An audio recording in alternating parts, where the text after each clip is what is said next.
சத்தம் போட ப்ரோ பைக்கில் 30 செகண்ட்ஸ் வீலிங் அடிச்சுக்கிட்டே ஓட்டுங்க ப்ரோ. இதென்ன பண்ணி முடிச்சிட்டா போச்சு.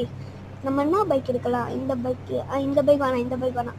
ரம்பர் 1 2 போடு 1 2 1 0 இது போடு. எடுக்கிறான் பாரு பைக்கை தம்பி தாச்சி. இப்போ பாருங்கள் ஓட்டு போகிறேன்.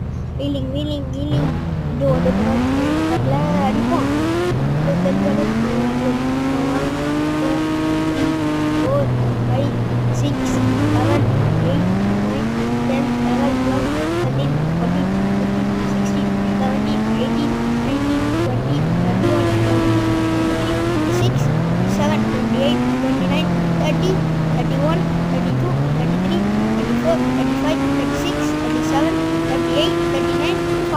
41 42 43 44 45 46 செகண்ட்ஸ் ஃபீலிங் அடிச்சு வந்துட்டேன் உங்களுக்காக.